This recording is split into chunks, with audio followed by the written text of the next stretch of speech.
नमस्कार दोस्तों, आपका जैसे जागरण क्लासेस में स्वागत है। जैसा कि जानते हैं कि हम आज जियोग्राफी के बारे में अध्ययन कर रहे हैं और ये हमारी तीसरी क्लास है। तो दोस्तों, हमने सौर एवं सौर मंडल को लगभग खत्म कर लिया था। इसमें लघु सौर मंडली कुछ पिंड बचे हुए थे दोस्तों, तो आज हम पढ़ लेते हैं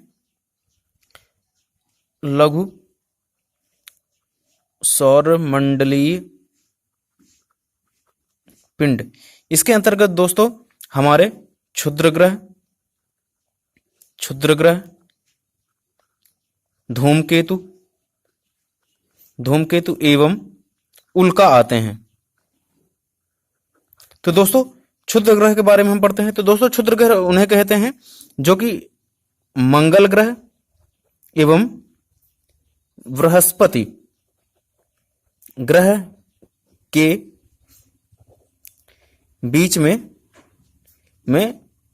पाए जाते हैं। तो दोस्तों, ये क्षुद्र ग्रह इसलिए कहलाते हैं क्योंकि यह ना तो उपग्रह की तरह बड़े होते हैं और ना ही इनका कोई अस्तित्व होता है। ये खाली केवल एक ही जगह पर घूमते रह जाते हैं, इसलिए इसे हम क्षुद्र ग्रह कहते हैं। और इनका स्थान जो है दोस्तों, ये मंगल एवं बृहस्पति ग्रह के बीच में पाया जाता है। एवं धूमकेतु जो होता है दोस्तों, वो धूल एवं पत्थरों का समूह होता है। धूल एवं पत्थरों का समूह होता है और ये अरबों पिंड एक ही तरह से एक ही लाइन पे व्यवस्थित होते हैं दोस्तों। तो जैसे ही सूर्य जो है दोस्तों, अगर इधर साइड से अगर ये सूर्य है, तो जो दोस्तों अगर ये पीछे साइड में है ये धूल, तो ये हमें एक प्रकाश की ओर दिखाई देते हैं, एक लंबे प्रकाश की ओर की तरह दिखाई देते हैं, जो पुच्छल तारे के समान दिखाई देते हैं। तो इसे ही हम क्या कह देते हैं दोस्तों, धूमकेतु। एवं उल्का जो होते हैं दोस्तों, यही जो क्षुद्र ग्रह या फिर धूमकेतु के जो छोटे छोटे टुकड़े होते हैं दोस्तों, वे जब ग्रेविटी में, पृथ्वी की ग्रेविटी में प्रवेश कर जाते हैं तो वो घर्षण के कारण जल जाते हैं। क्या दोस्तों, घर्षण के कारण गर्म होकर जल जाते हैं। और यही दोस्तों हमें कभी कभी छोटे छोटे टिमटिमाते हुए एक कुछ समय के लिए दिखाई देते हैं और फिर उसके बाद वो गायब हो जाते हैं। तो दोस्तों, जिस समय वो जल रहा होता है उस टाइम पे हमें वो दिखाई दे जाता है और वह कुछ समय बाद अपने आप नष्ट हो जाता है। तो वो दोस्तों उल्का कहलाता है। तो आइए दोस्तों, अब हम पढ़ते हैं पृथ्वी और उनकी सौरिक संबंध। पृथ्वी एवं उनका सौरिक संबंध। तो दोस्तों, सबसे पहला आता है हमारा प्रकाश चक्र। तो दोस्तों, प्रकाश चक्र क्या कहलाता है दोस्तों, ये एक काल्पनिक रेखा होती है जो कि हमारे पृथ्वी की, देखिए दोस्तों, हर एक ग्रह के दो साइड होते हैं, जिसमें सूर्य का प्रकाश जहां पे पड़ता है तो वह भाग प्रकाशवान्वित रहता है और जिधर साइड वह सूर्य का प्रकाश नहीं पड़ता तो उधर साइड अंधेरा रहता है। तो दोस्तों, यह जो एक काल्पनिक रेखा है जो कि डिवाइड करती है कि जहां पे प्रकाश उपस्थित है और जहां पे अंधेरा है, तो वह जो एक काल्पनिक रेखा होती है उसे ही कहते हैं हम प्रकाश चक्र की संज्ञा देते हैं। दोस्तों, पृथ्वी की गति, अब हमने दोस्तों कुछ गतियों के बारे में कल पढ़ा था, पृथ्वी की गतियों के बारे में आज हम पुनः अध्ययन कर लेते हैं पृथ्वी की गतियां। तो दोस्तों, आप पृथ्वी की गतियां दो प्रकार से पढ़ते हैं। पहला है घूर्णन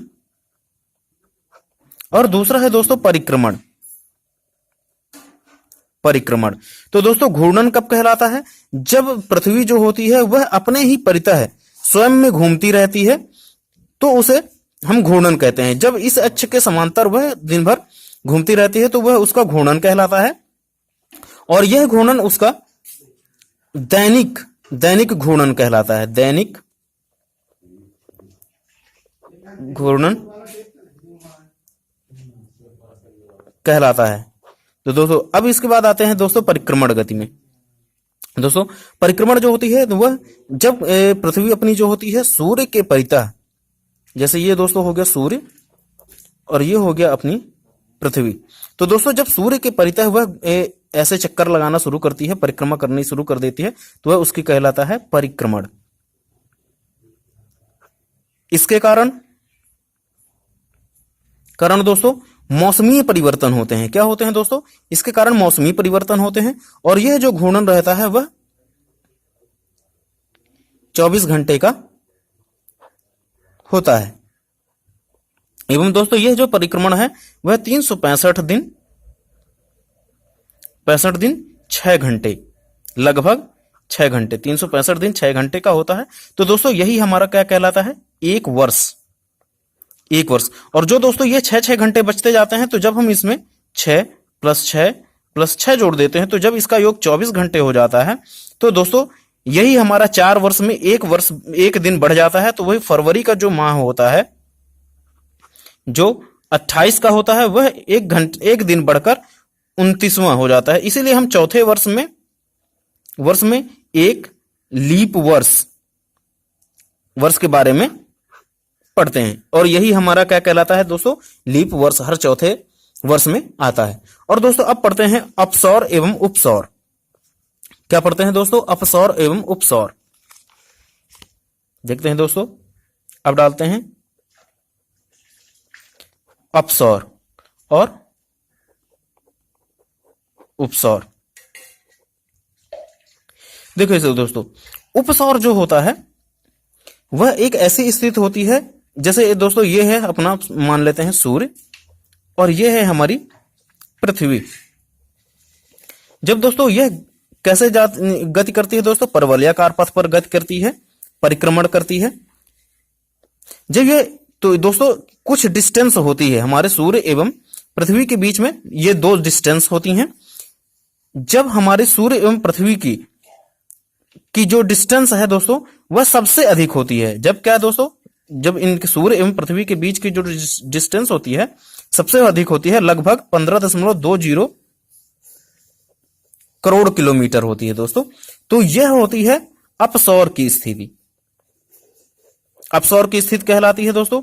और यह किस तारीख को आती है दोस्तों, 4 जुलाई। 4 जुलाई को अपसौर की स्थिति होती है। और दोस्तों पृथ्वी एवं सूर्य के बीच की जो दूरी होती है वह 15.20 करोड़ किलोमीटर होती है। और दोस्तों जब पृथ्वी एवं सूर्य के बीच की दूरी जो है वह न्यूनतम होती है, न्यूनतम अर्थात 14.70 करोड़ किलोमीटर, तो दोस्तों यह स्थिति जो कहलाती है दोस्तों हमारी उपसौर की कहलाती है, उपसौर स्थिति कहलाती है।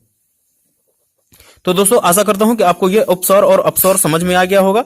और दोस्तों इन दोनों का डिफरेंस जरूर ध्यान रखिएगा कि लगभग 50 करोड़ किलोमीटर का इनका अंतर होता है, अपसौर और उपसौर की स्थिति। और उपसौर जो है दोस्तों वह 3 जनवरी को यह स्थिति होती है, 3 जनवरी के दिन उपसौर की स्थिति प्राप्त होती है। अब दोस्तों पढ़ते हैं हम एप्साइड रेखा। तो दोस्तों एप्साइड रेखा कुछ नहीं कहलाती, ये जो अब ये इन रेखाओं को आप आगे की ओर बढ़ा दीजिए। तो दोस्तों जिस पॉइंट पे ये दोनों रेखाएं मिलती हैं तो वह उसकी एप्साइड रेखा या एप्साइड बिंदु कहला जाता है। और दोस्तों अब हम पढ़ते हैं अक्षांश एवं देशांतर। तो दोस्तों अक्षांश एवं देशांतर हम इधर साइड पे पढ़ते हैं। पहले दोस्तों अक्षांश एवं देशांतर को पढ़ने से पहले दोस्तों हम थोड़ी एक और बारे में जानकारी ले लें, क्योंकि हमारे पास सूर्य की जो एवं पृथ्वी की जो स्थिति होती है वह सूर्य के सापेक्ष एवं सूर्य की जो स्थिति होती है ना, वो कैसे दिनों दिन महीने दर महीने घटती बढ़ती रहती है, जिसके कारण हमारे जो मौसम परिवर्तन होते रहते हैं, कहीं पे ठंडी कहीं पे गर्मी होती रहती है। तो आइए दोस्तों इसके बारे में हम अध्ययन करते हैं।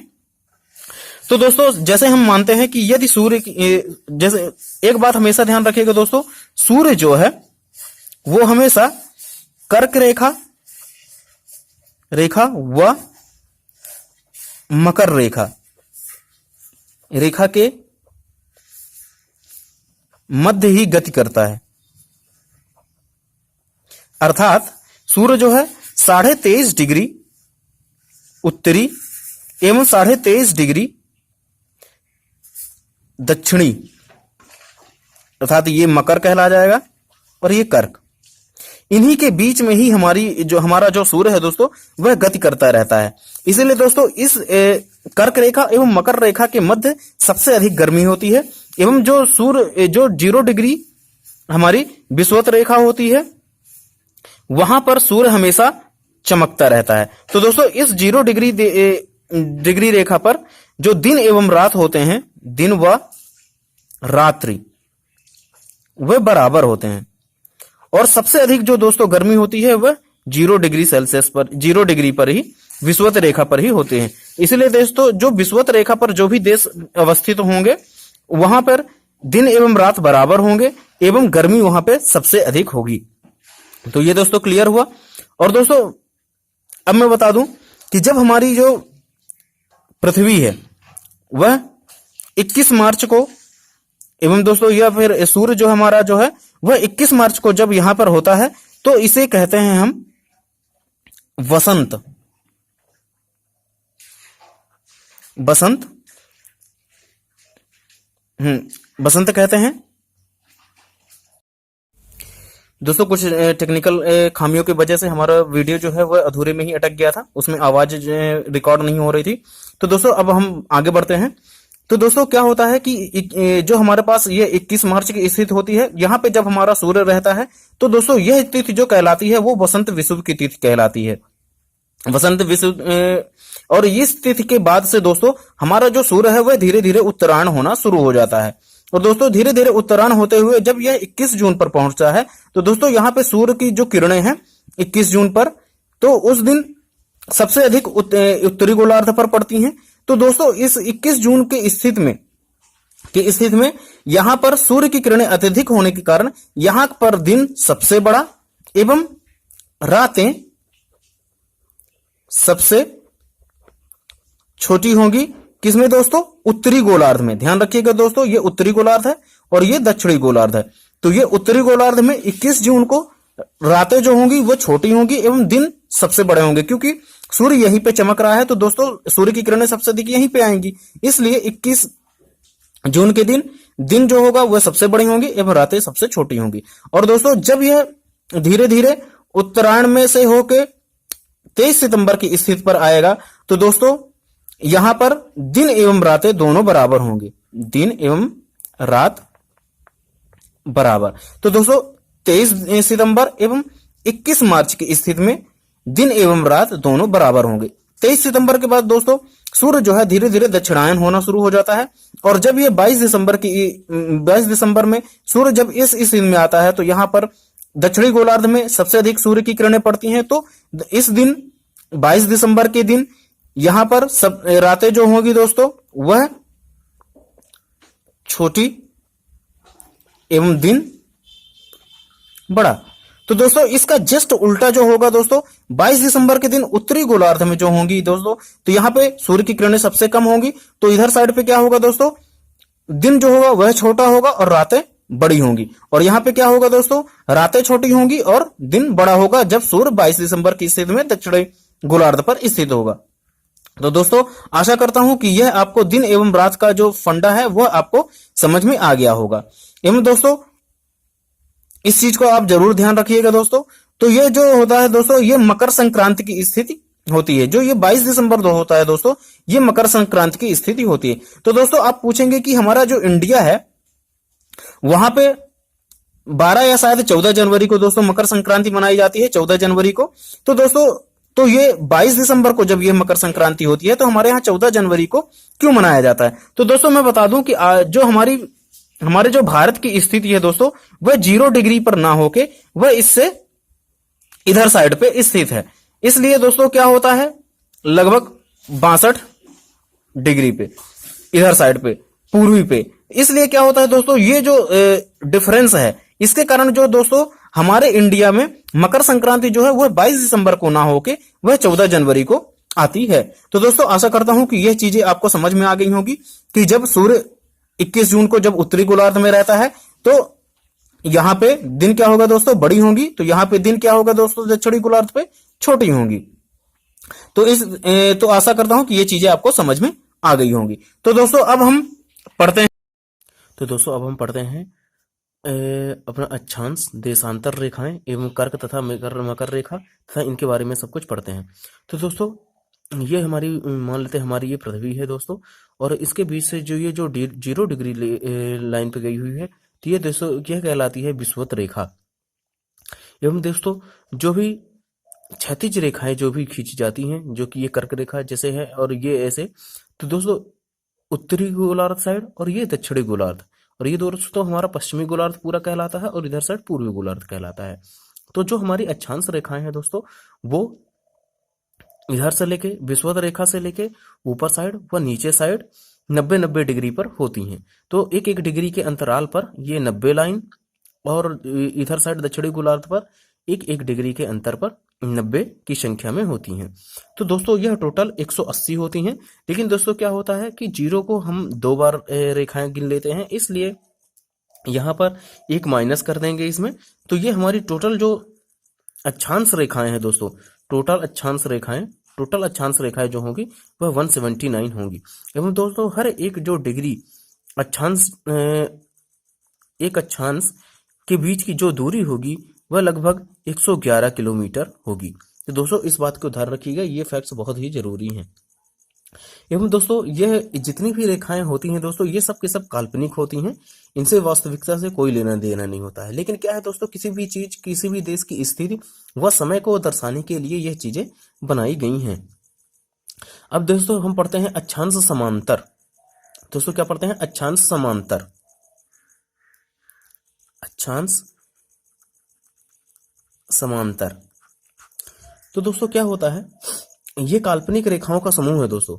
पढ़े ये काल्पनिक रेखाओं का समूह है जो कि पृथ्वी के चारों ओर पूर्व से पश्चिम या पश्चिम से पूर्व की ओर फैली हुई होती हैं और ये खींची गई होती हैं, और ये अक्षांश रेखाएं कहलाती हैं।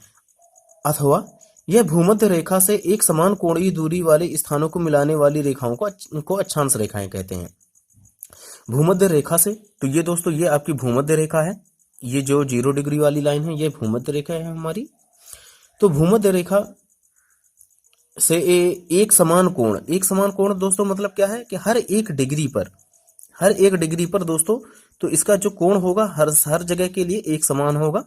तो हर एक समान पर खींची गई जो रेखाएं होती हैं वो अक्षांश रेखाएं कहलाती हैं। एवं आप जैसे कि जानते हैं कि भूमध्य रेखा वाली जो लाइन होती है वह 0 डिग्री पर होती है, अतः इन स्थानों को हम 0 अक्षांश कहते हैं। ठीक है दोस्तों, एवं आगे बढ़ते हैं। भूमध्य रेखा के उत्तर में जो है तो ये दोस्तों यह उत्तरी अक्षांश कहलाएगा, एवं जो दक्षिण में है दोस्तों वह दक्षिणी अक्षांश कहलाएगा। एवं इन दोनों के 1 डिग्री के बीच की दूरी जैसे मैंने बता दिया दोस्तों 111 किलोमीटर होती है। तो दोस्तों ये जीएस के दृष्टि से एवं वनडे एग्जाम्स के लिए काफी महत्वपूर्ण है, तो इस चीज को आप ध्यान रखिएगा। अब आगे चलते हैं। तो दोस्तों अब हम आते हैं कर्क रेखा एवं मकर रेखा। तो दोस्तों अक्षांश में ही यह कर्क रेखा है और यह मकर रेखा है, जो उत्तरी गोलार्ध साइड पे 23.5 डिग्री पर जो स्थित रेखा है वह है कर्क रेखा, एवं जो दक्षिणी गोलार्ध पर जो 23.5 डिग्री पर जो स्थित है उसे हम मकर रेखा कहते हैं। दोस्तों सूर्य हमारा जो है दोस्तों वह इसी एरिया में 23.5 डिग्री ऊपर कर्क रेखा से लेके 23.5 डिग्री मकर रेखा के बीच में ही हमेशा रहता है। एवं दोस्तों यह भी जान लें कि भारत जो है, भारत के बीचों बीच से कर्क रेखा गुजरती है, तो जो कि साउथ वाला हमारा पार्ट है वह कर्क रेखा के नीचे आता है, एवं कर्क रेखा के ऊपर वाला पार्ट जो है हमारा वो हमारा ऊपरी वाला हिस्सा आता है। तो दोस्तों ये चीज ध्यान रखिएगा। तो हमारे यहाँ दोस्तों अभी मैं आपको कटिबंध के बारे में पढ़ाऊंगा, तो दोस्तों उसमें क्लियर हो जाएगा आपको कि हमारे उत्तर साइड में क्यों बर्फ जमती है, एवं नीचे साइड ठंडी के मौसम में भी गर्मी का एहसास क्यों होता है। तो दोस्तों इसके बारे में हम आगे पढ़ेंगे। तो अब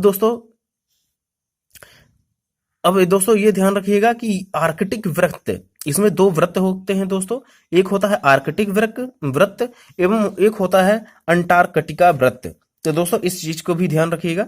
तो दोस्तों जो 66.5 डिग्री की लाइन होती है, 66.5 की जो डिग्री की लाइन होती है जो कि उत्तर साइड जो होती है उसे आर्कटिक वृत्त कहते हैं। जो उत्तरी गोलार्ध में जो 66.5 डिग्री की लाइन है उसे आर्कटिक वृत्त, तथा जो दक्षिणी गोलार्ध में होती है 66.5 डिग्री की लाइन उसे हम कहते हैं दोस्तों अंटार्कटिक वृत्त। तो दोस्तों इसे ध्यान रखिएगा, कभी कभी एग्जाम में पूछ लेता है। तो दोस्तों अब हम आगे चलते हैं। तो अब दोस्तों अब हम पढ़ते हैं देशांतर रेखाओं के बारे में। तो जो दोस्तों ये जो देशांतर रेखाएं होती हैं वह उत्तरी ध्रुव से दक्षिणी ध्रुव तक आती हैं और सभी की सभी रेखाएं एक ही जगह से निकलती हैं और एक ही जगह पर समाप्त होती हैं। तो दोस्तों इस चीज को आप ध्यान रखिएगा। तो दोस्तों लगभग लगभग जैसे अगर हम ये ऐसी आती हैं, तो दोस्तों आपको जैसे डायग्राम से जो मैंने एक ये लाइन खींची हुई है तो उससे पता चल रहा होगा कि जो देशांतर रेखाओं की दूरी है यहां पर 0 होती है ध्रुवों पर, एवं सबसे मैक्सिमम जो दूरी होती है वह विषुवत रेखा पर 1 डिग्री की होती है।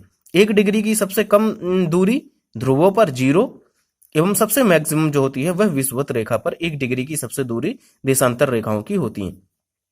एवं दोस्तों जो 0 डिग्री देशांतर रेखा है उसे हम ग्रीनविच रेखा कहते हैं, जो कि यह जो ग्रीनविच शहर है वह लंदन में आता है। लंदन का कोई एक शहर है हमारा।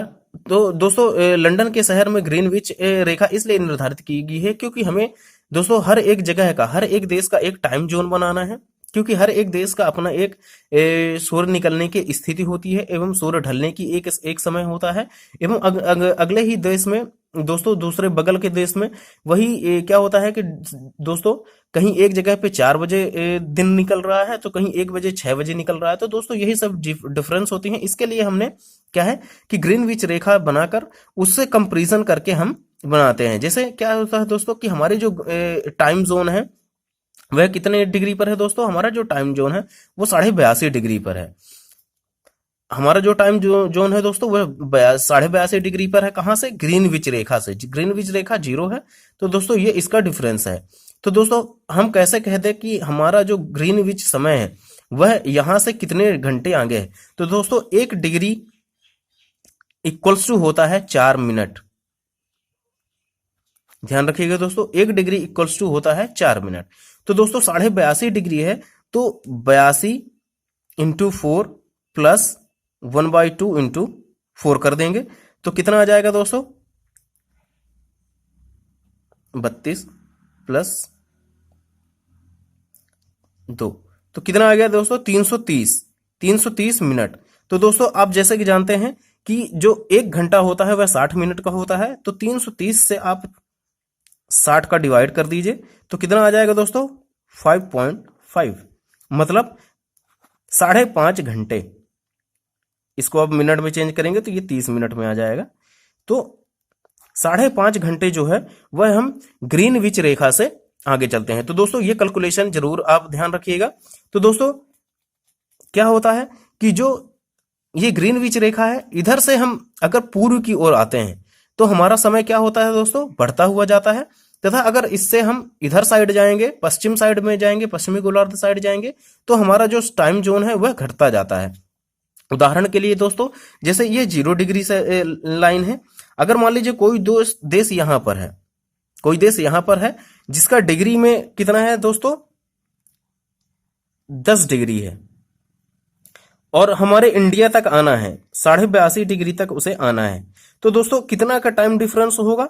तो दोस्तों क्या होता है, सबसे पहले तो इस 10 डिग्री को पहले आपको यहां पर लाना होगा। तो उसका क्या हो जाएगा दोस्तों? तो 10 इंटू 4, 10 इंटू 4, और फिर ये अभी हमने निकाला था दोस्तों, कितना था वो? 5 घंटे 30 मिनट। तो इसका कितना हो जाएगा दोस्तों? ये 40 हो जाएगा। तो ये कितना हो जाएगा दोस्तों? 40 मिनट और 30 मिनट ये है, तो 6 घंटे 10 मिनट इसका आंसर होगा दोस्तों। तो ये दोस्तों ये चीजें कैलकुलेशन आप जरूर ध्यान रखिएगा, क्योंकि ये एग्जाम में भी कई बार पूछा जाता है कि किसी एक देश का दे देगा कि अगर यह देश जो है इतने डिग्री पर स्थित है, जैसे 60 डिग्री पर स्थित है और उत्तरी पश्चिमी गोलार्ध में, तो ये गोलार्ध भी ध्यान रखिएगा दोस्तों कि वह पश्चिमी गोलार्ध ही बोल रहा है या पूर्वी गोलार्ध बोल रहा है। अगर यह एक गोलार्ध बोल देगा, जैसे पूर्वी गोलार्ध बोल देगा, जैसे मान लीजिए दोस्तों अभी ये पूर्वी गोलार्ध ही होता और ये भी अपना देश भी पूर्वी गोलार्ध पर ही स्थित है, तो यहाँ पे दोस्तों क्या हो जाता है? इसका डिफरेंस माइनस में होता। तो ये क्या हो जाता है दोस्तों? यहाँ पे 4 घंटे 50 मिनट आता।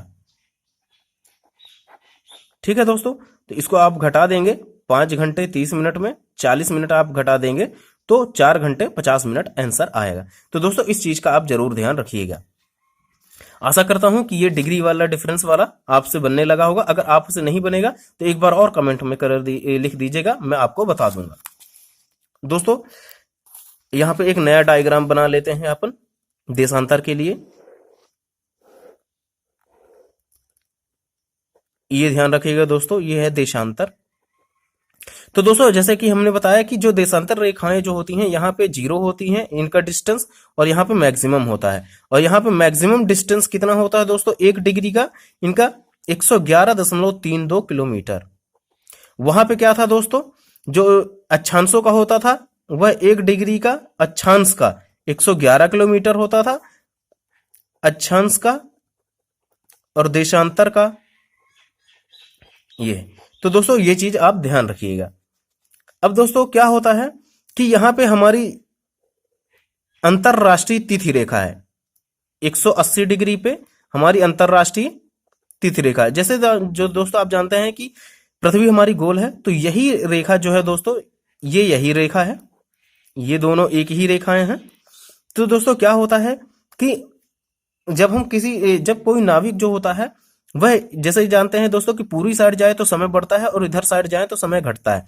तो दोस्तों यहां से लेके यहां तक के बीच का जो डिफरेंस है, जैसे यहां से अगर हम कैलकुलेट करें दोस्तों, तो यहां से अगर इस छोर पे कोई चीज आती है तो वह 12 घंटे का समय लगाएगी, 12 घंटे। और दोस्तों अगर यहां से ये चीज यहां पर अगर पहुंचती है तो दोस्तों कितना 12 घंटे कम का समय। मतलब दोस्तों क्या हुआ, इन दोनों को जो डिफरेंस है वो 24 घंटे 24 घंटे का हुआ।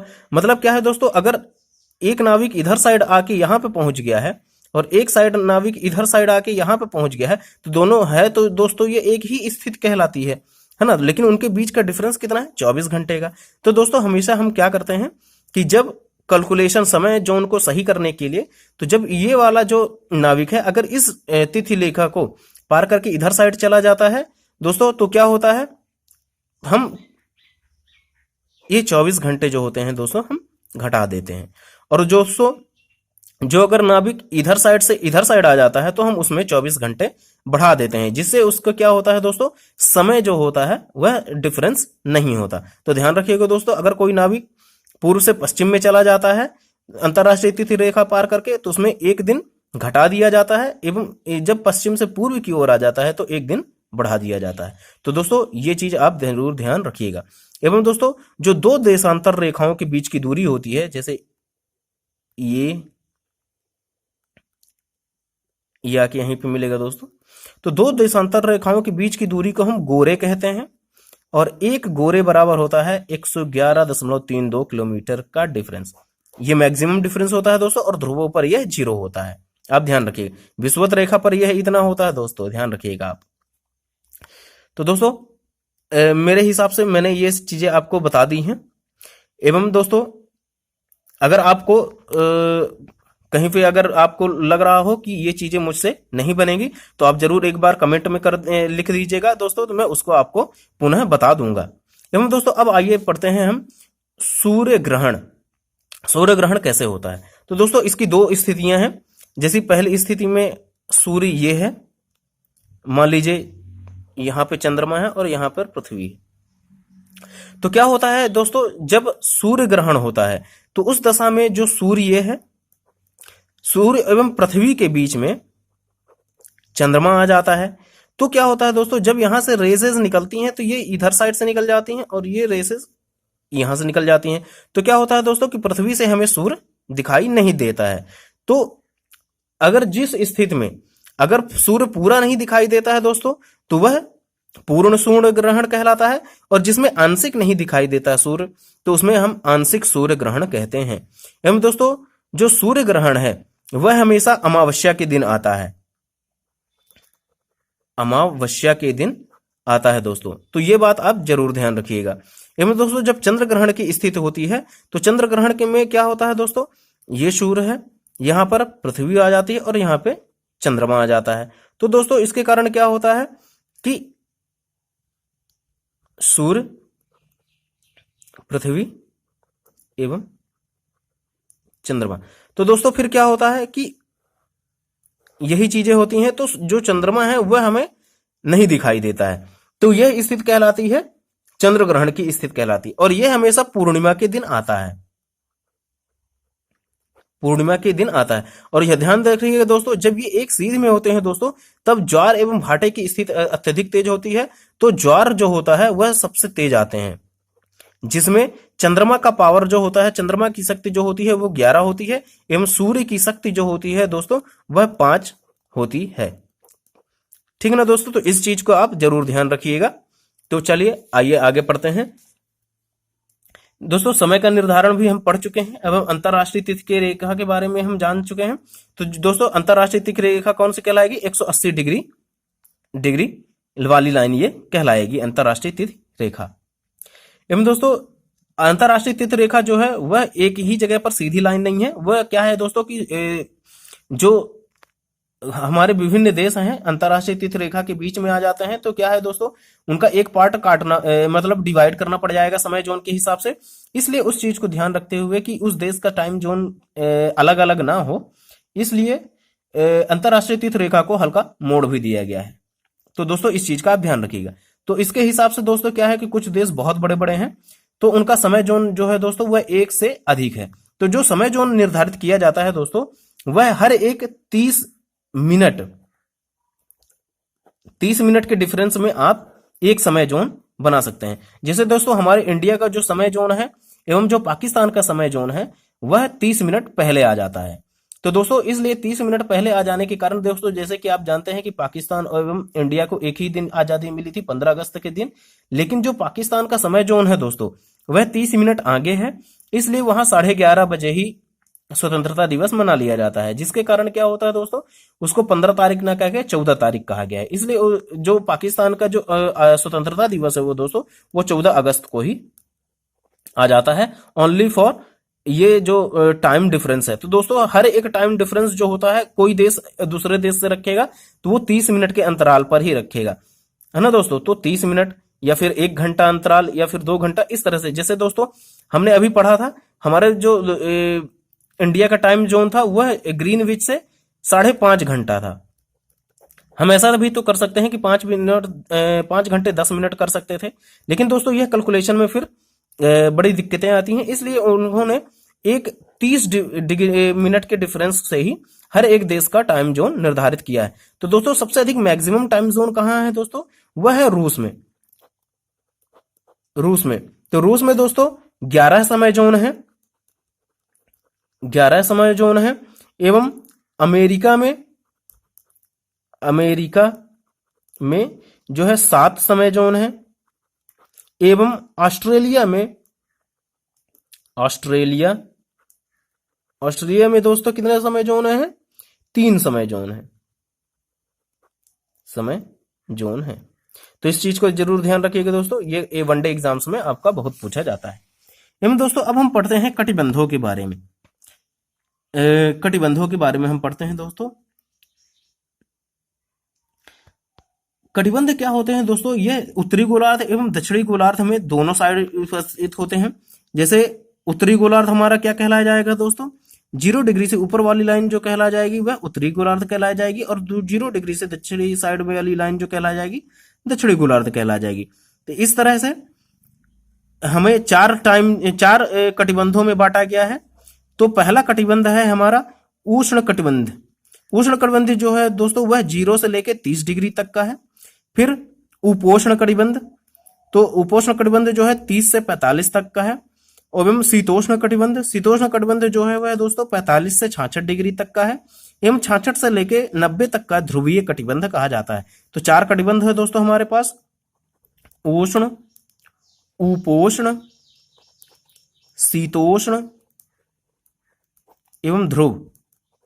तो 0 से 30 तक उष्ण, 30 से 45 तक उपोष्ण और 45 से 66 तक शीतोष्ण एवं 66 से 90 तक ध्रुवीय कटिबंध कहा जाता है। तो दोस्तों इंडिया हमारा जो है दोस्तों वह इस तरह से स्थित है।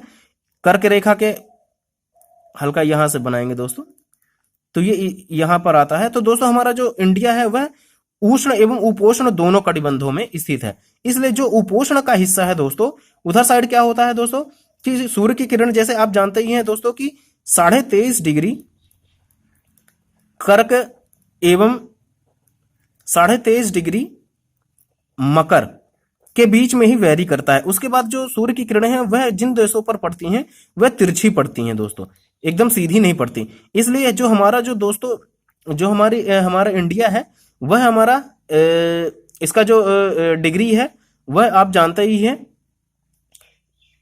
0 से 36 तक है।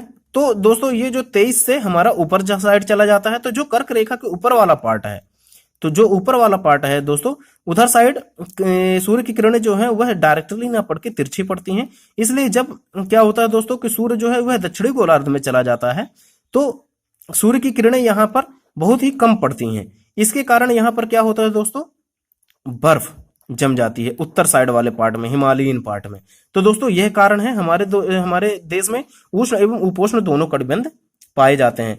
तो उष्ण कटिबंध में अधिक गर्मी, क्योंकि यहाँ पे सनलाइट डायरेक्ट पड़ती है, इसलिए हमारे साउथ में ठंडी में भी गर्मी का एहसास होता है। और जो हमारा उपोष्ण कटिबंध वाला भाग है, जो हिमालयन हिस्सा है, जो कि हिमाचल वाला जम्मू कश्मीर वाला हिस्सा है, वो उपोष्ण में आ जाता है दोस्तों। इसके कारण वहां पर बर्फ हल्की दिखाई देती है, क्योंकि जब वो सूर्य दक्षिणी गोलार्ध में चला जाता है तो वहां पे जो सूर्य की किरणें हैं वो डायरेक्टली ना पड़ के तिरछी पड़ती हैं। इसके कारण वहां पे बर्फ जमी हुई दिखाई देती है। तो दोस्तों इस बात को आप जरूर ध्यान रखिएगा। तो दोस्तों आज का वीडियो यहीं पर, आपको यह दोस्तों वीडियो कैसा लगा आप जरूर हमें कमेंट के माध्यम से जरूर बता दीजिएगा। और जेसी जागरण क्लासेस को please subscribe, live and share करें। दोस्तों अगर आपको कहीं पे दिक्कत आ रही हो तो आप मुझे जरूर कमेंट के माध्यम से कह दीजिएगा, मैं इसको बता दूंगा। एवं दोस्तों कल हम पढ़ेंगे किस जगह पे कर्क रेखा, मकर रेखा एवं विषुवत रेखा गुजरती है, किन किन देशों से, उसके बारे में हम कल अध्ययन करेंगे। तो दोस्तों आज का वीडियो यहीं तक। जय हिंद, जय भारत।